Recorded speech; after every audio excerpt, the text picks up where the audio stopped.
could you please describe your opinion how the propaganda could be handled? Social media, filter bubble, YouTube, etc. assigns opinions to people. Critical thinking is rare. Also, with regard to brain and talent, is it nature versus nurture, or brain and talents define success and the invisible inequality that couldn't be changed? And 3, it's a great idea about poor communities with a broken culture. How do you see the way out? Yeah, all kinds of social and canine chaos here. Yeah. So I would just say a few things. One, I believe we are struggling and to some degree successful at figuring out how to navigate a world of garbage, including propaganda being intentional garbage rather than noise. But that in some sense... That's a good definition. Yeah. In some sense, IDW and all of the things that look and function like it, long form podcasting and the like, are experiments in this. And in some sense, I don't want to reduce it too much because, the magic is what it is for whatever reason you're tuning in. But why are you tuning in, right? You're hearing people talk, off the cuff about things. Those people have some level of expertise. They have some track record at being able to, guess what's interesting, what's important, what can be discounted, able to look at a story and say, actually, that claim is suspect and here's why I think so. But, it's really odd that you would want to tune into a conversation between people that you've never met. On the other hand, it turns out that really the game is about figuring... You are terrible at self-promotion. Terrible. I must say. So bad, but it's actually part of why people trust me. I know. I just suck at it. Why are you here? Yeah.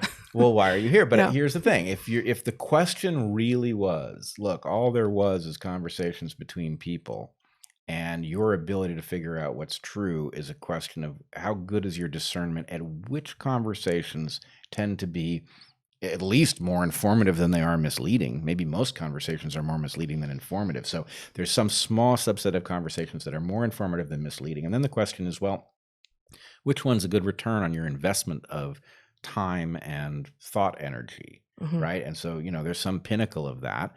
And then there's things below it. And then there's the question about it's not an absolute value because there's a question of what's important to you, right? It may be, there may be discussions that are really high quality on topics that wouldn't be that much use to you to know about. So anyway, you're choosing to invest your time tuning into a conversation, and the who you tune into because of how it plays out. For me, what I would do is I tune into a conversation and then I see how it tracks what later turns out to be judgeable as to whether or not it was accurate and important, and see which conversations prove to be predictive. It's sort of loosely scientific.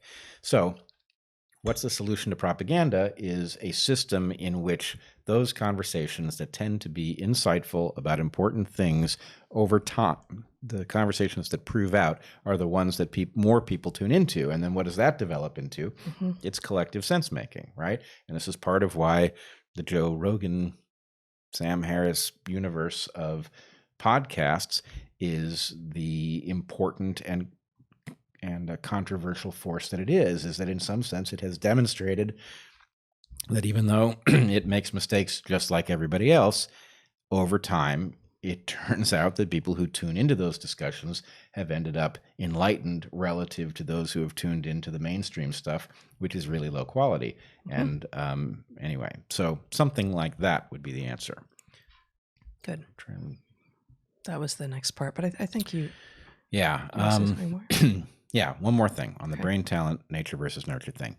The thing to know about humans is you've been told nature versus nurture is a bad dichotomy, and it is because it's always both. However, what you haven't been told is that human beings are the most nurture-based creature of any that has ever existed on planet Earth. We are not a blank slate, but we are the blankest slate. And so that fact of us being the blankest slate and the meaning, why would the creature that dominates every productive habitat on Earth also be the most nurture-based? That's the key to understanding what human beings are.